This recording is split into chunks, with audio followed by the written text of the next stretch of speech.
Senator, I was going to say Senator Cormann.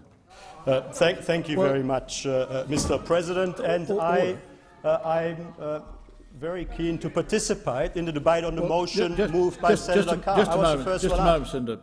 Look, well, he was the first one up, but he also is the deputy leader. It is a motion instigated by yourself, Senator Carr. There's ample opportunity for others on your side to contribute to the debate. I've gone to Senator Cormann on that basis, but your side will not be overlooked. There'll be plenty of opportunity to speak. Senator Cormann. Thank you very much, Mr. President. I won't hold the Senate up for long, but I am very keen to participate in this debate on a motion initiated by Senator Carr. And I mean, the chutzpah for a Labor senator to complain about the delay in providing answers to questions at a Senate Estimates Committee. In particular, a Labor senator who was a senior cabinet minister in the Gillard and Rudd Labor governments. Now, to have what's happening here? Just order, Senator Wong. That's out of order. I explained to Senator Carr a moment ago. You weren't in the chamber when I gave an explanation. Well, anyway, Senator Cormann has the call. There's ample opportunity for you to have the call. And also, Senator Wong, for your benefit, as you're walking over here, I indicated to Senator Carr that the motion's been moved from the Labor side,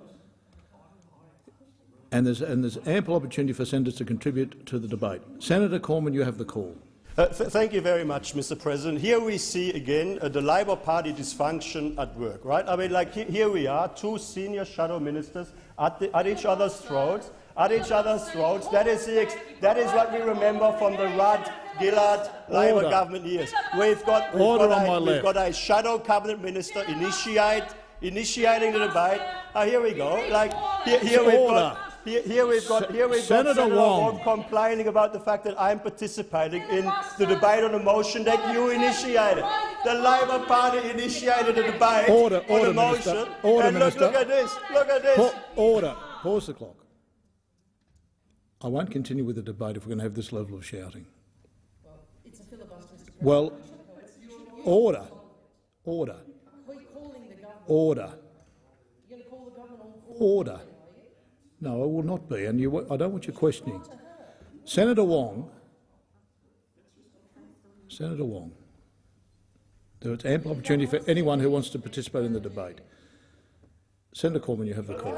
Thank you very much, Mr. President. I think that Senator Wong is again demonstrating why Labor is not fit to hold office in Australia in government. I mean, this is the level of dysfunction on the Labor side. We've got a shadow cabinet minister in Senator Carr initiating a debate, complaining about the fact that a minister has not answered questions in a timely manner, questions on notice, and by me participating in that debate, somehow I'm doing something wrong. Well, that is actually the way the Parliament works.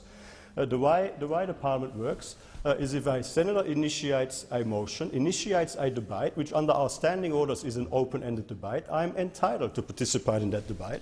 And as I was saying, the chutzpah for a Labor senator who was a senior minister in the Rudd and Gillard Labor governments, to complain about the lack of timeliness of answers to questions taken on notice is breathtaking, absolutely breathtaking. This government has a strong and proud record of answering questions, of answering them properly, of providing information, of making sure that we follow the procedures of the Senate when, for very good public interest reasons, certain information is not able to be put into the public domain. I mean, I remember, if I can contrast our track record of providing timely and high-quality answers to questions by Labor senators with that of the previous government. I used to sit on that side, Mr. President, as you might recall. I used to sit on that side pursuing the then Labor government over the modelling that they had initiated through Treasury and various other agencies of government into their carbon pollution reduction scheme and subsequently into their carbon tax. I'm waiting to this day to get answers to those questions. I'm waiting to this day to get answers to those questions. We put orders for the production of documents on the table. We passed them through the Senate. We put questions on notice in Senate estimates. We set up Senate inquiries.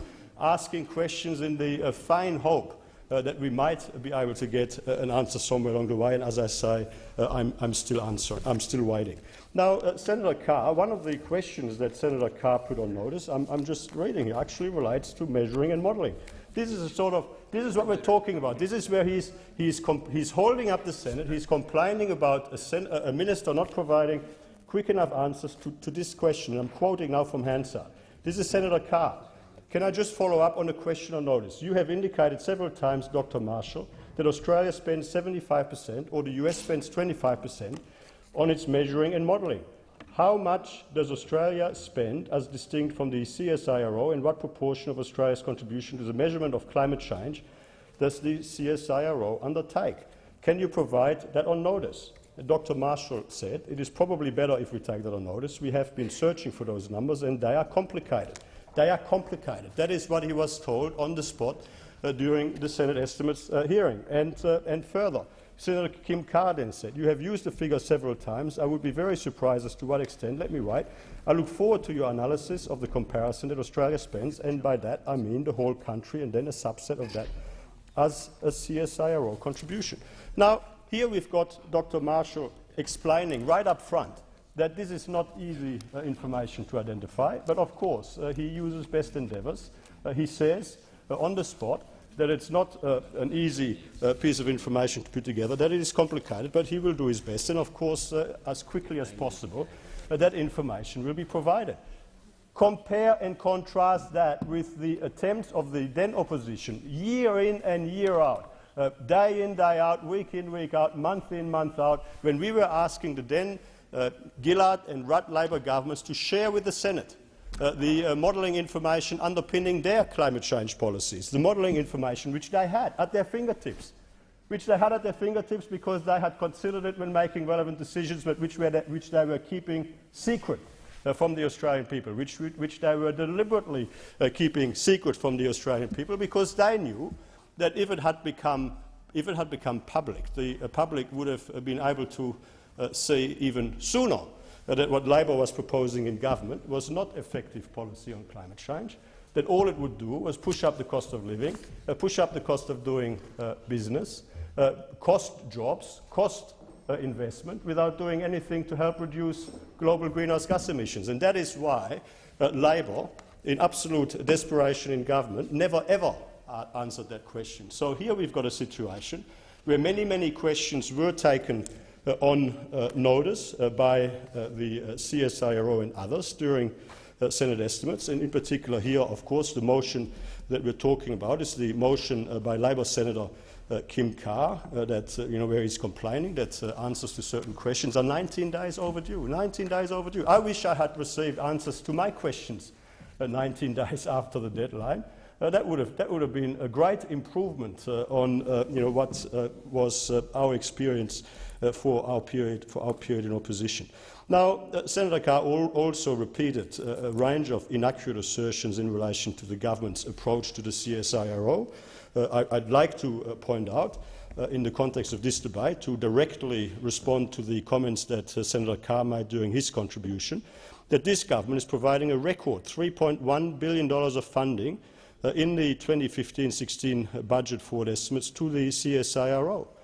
The CSIRO has announced that there will be some realignment of activity within their climate change division, so they will now focus on climate mitigation and abatement. That is, on tackling the problem. So Labor was pursuing this ideological agenda of taxing more because they wanted to spend more, and they wanted to dress that up, that taxing more, they wanted to dress that up as effective action on climate change.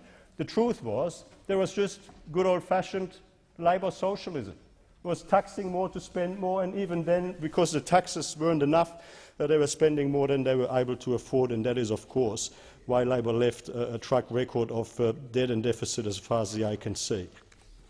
Advice from the CSIRO, it's important to note, is that there will be no net job losses overall across the CSIRO agency, and that all staff entitlements will be fulfilled. Contrast that with what Senator Carr said during estimates on the 3rd of June 2008 in relation to Labor cutting the CSIRO budget, when he said The government has made the budgetary decision. The implementation issues are matters for the CSIRO and the board. The CSIRO board has to sign off on these decisions, i.e., that is, translate that, nothing to do with me, is what Senator Carr said when he was asked questions about the impact on the CSIRO of budget cuts by the Labor government that he was a part of. Nothing to do with me, nothing to see here, that's all a matter for them. Well, we are taking responsibility and we are being accountable. The truth